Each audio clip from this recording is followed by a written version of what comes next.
नमस्कार, आप देख रहे हैं स्पेशल रिपोर्ट। मैं हूं आपके साथ श्रुति श्रीवास्तव। शुरुआत करेंगे खबरों के साथ। नीट विवाद ने एक बार फिर से देश में परीक्षा व्यवस्था पर सवाल खड़े कर दिए हैं। लेकिन क्या पेपर लीक सिर्फ आज की समस्या है? सच ये है कि पिछले 2 दशकों में देश ने एक के बाद एक कई ऐसे एग्जाम स्कैंडल देखे हैं जिनमें बोर्ड परीक्षाओं से लेकर इंजीनियरिंग और मेडिकल प्रवेश परीक्षाओं तक सवालों के घेरे में आई हैं। तो आइए देखते हैं कि पेपर लीक के बड़े मामलों की पूरी टाइमलाइन क्या है इस रिपोर्ट के जरिए।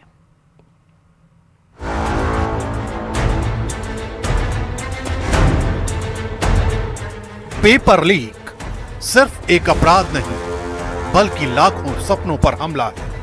हर नए विवाद के साथ देश में आक्रोश भड़कता है, लेकिन सच्चाई ये है कि ये सिलसिला आज का नहीं है। 2004 से 2014 के बीच देश ने एक के बाद एक ऐसे कई एग्जाम स्कैंडल देखे जिन्होंने बोर्ड परीक्षाओं से लेकर इंजीनियरिंग और मेडिकल एंट्रेंस तक की विश्वसनीयता को कटघरे में खड़ा कर दिया।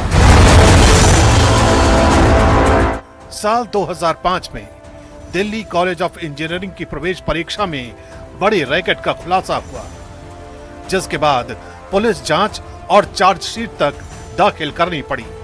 2006 में सीबीएसई की 12वीं अकाउंटेंसी परीक्षा के प्रश्न पत्रों की सुरक्षा पर विवाद खड़ा हुआ।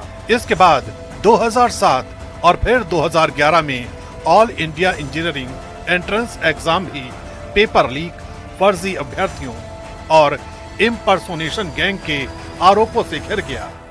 इन घटनाओं ने देश की सबसे प्रतिष्ठित प्रवेश परीक्षाओं की पारदर्शिता पर गंभीर सवाल खड़े किए। सिर्फ राष्ट्रीय परीक्षाएं ही नहीं, राज्यों की परीक्षा व्यवस्था भी सवालों के घेरे में रही।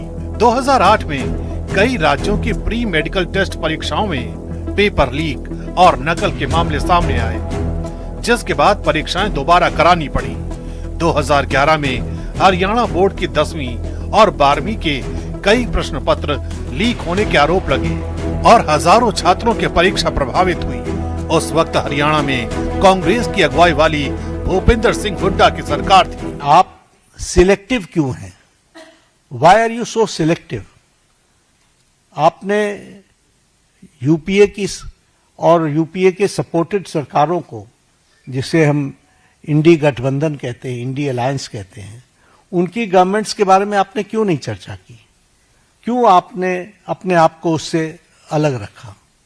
यह स्पष्ट बताता है कि आपका उद्देश्य छात्रों का हित नहीं है। आपका उद्देश्य एजुकेशन में बढ़ोतरी हो, एजुकेशन की क्वालिटी में बढ़ोतरी हो, स्टूडेंट्स को जस्टिस मिले, इसमें आपका इंटरेस्ट नहीं है। आप स्टूडेंट्स के विषयों को, डिमांड्स को लेकर के आप पॉलिटिकल माइलेज लेना चाहते हैं, राजनीतिक रोटियां सेकना चाहते हैं। 2012 में एम्स मेडिकल प्रवेश परीक्षा में इलेक्ट्रॉनिक उपकरण के जरिए प्रश्न पत्र हासिल करने वाले गिरोह का भंडाफोड़ हुआ, जिसकी जांच सीबीआई ने की। उस वक्त केंद्र में कांग्रेस की अगुवाई वाली मनमोहन सिंह की सरकार थी, जबकि दिल्ली में शीला दीक्षित थी। साल 2013 भी परीक्षा घोटालों से अछूता नहीं रहा। महाराष्ट्र में हायर सेकेंडरी सर्टिफिकेट यानी HSC परीक्षा के प्रश्न पत्र लीक होने की घटनाएं सामने आई, जिसके बाद सुरक्षा व्यवस्था पर सवाल